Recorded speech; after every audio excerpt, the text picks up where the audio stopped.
If you didn't have concerns about Mark Carney, maybe you should listen to this. Conservatives work very hard on C5 to put protections in place.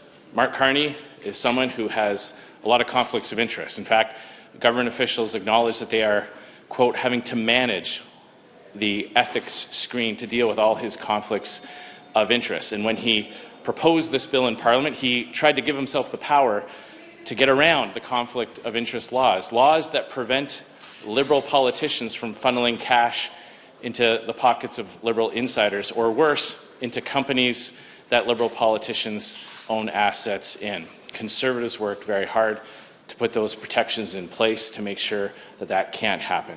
So our team worked incredibly hard over the last few days to put those types of protections in place to beef up the transparency and accountability.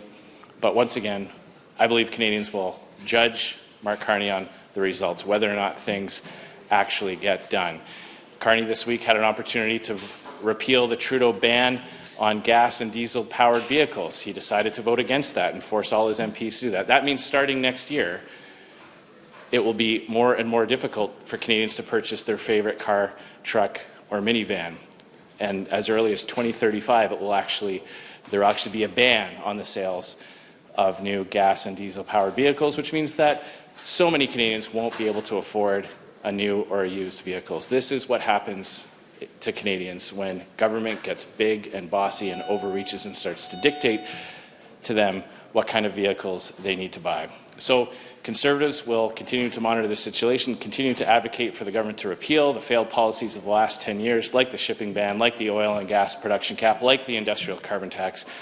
And Conservatives will continue to be a real champion for our energy sector and the men and women who work in it. It sounds like Carney was trying to bend the rules into his favor. He has so many conflicts of interest that they have to go out of their way to manage them. Chair, why did you vote for it then? If there's so many problems, you must have seen something useful or constructive in the bill if you voted to support it. Well, if there's even a glimmer of hope that something might come from this, then Conservatives aren't going to stand in the way of that. We've been the advocates of the energy sector. We are the ones who are advocating more and more. It was the Liberals who told our allies when they came to Canada that there was no business case for things like LNG. We were the ones trying to diversify our trading markets when it comes to Canadian oil and gas by approving pipelines to Western shipping terminals. The Liberals brought in that shipping ban to prevent that from happening. So, as I said, we worked very hard at committee to make sure that the protections were in place. We'll see what happens now. We want to see whether or not Mark Carney and the rest of the Liberal government, who have spent years fighting against the energy sector, if they can actually get results. Part of what held up projects in a previous Conservative government and indeed in the Liberal government were court battles, as you know, judicial problems, whether it be from Indigenous groups, environmental groups. Part of what the Prime Minister put forward today was a different way to go about it. Do you think that do you think that the process will avoid more court challenges, or do you think that he will come up against the same opposition that previous governments have seen? Well, we'll see. I would just point out that the previous Conservative government oversaw multiple pipelines get approved, and the robust jurisprudence around consultation was clear at the time. It was Liberal legislation and Liberal refusals when they lost court decisions to either appeal or to slightly modify the way that they handled the consultations. Liberal governments decided not to pursue that.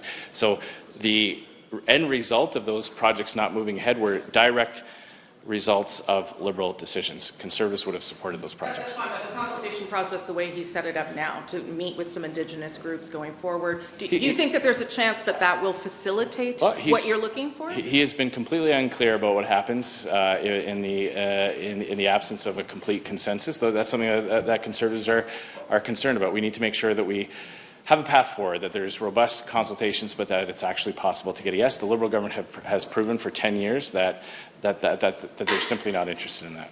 I guess I'm wondering, why didn't you use your power as an opposition to withhold your support as a bit of a bartering chip to get bills like the tanker ban or C-69 repealed, or a firmer commitment on pipelines? Like, you had the power as the opposition to potentially push the government on it instead of supporting this legislation. Well, we've definitely been pushing the government. We've raised it in question period multiple times. We've put forward this without any commitments getting made. We've put forward multiple times proposals to do that very thing. But as I said, if there's a glimmer of hope in this bill that potentially might somehow reduce the regulatory burden, we'll see what happens. We'll judge this government in the end result, while we continue to push for things like an end to the shipping ban that really keeps Canada beholden to the U.S. market. That's something that would be a great question to ask Mark Carney. You know, here we have a situation where we still are facing unjust tariffs from the United States.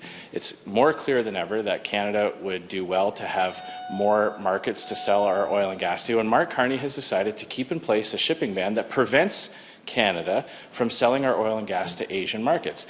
Why did he not include that? That's something Conservatives press him on. We can continue to facilitate the reduction of some of those regulatory burdens while pushing to get an end to the shipping ban and the production ban. The cap on Canadian oil and gas production will mean that all the rhetoric and all the theatre about this bill won't mean a thing if this government still imposes a production cap that means that there can't be new development in the oil and gas sector. That's something that Conservatives will continue to push for. While the Liberals are taking baby steps to get around the issues they created, the Conservatives are playing the long game and simply just hoping that the Carney government collapses on itself. It sounds like they're just going to continue to prop them up over and over again, push them into the spotlight, and if they don't deliver, everybody will see. Anyway, I'd like to know what you think down in the comments section below. Hit that like button, hit that sub button if you are new, and thank you very much for watching.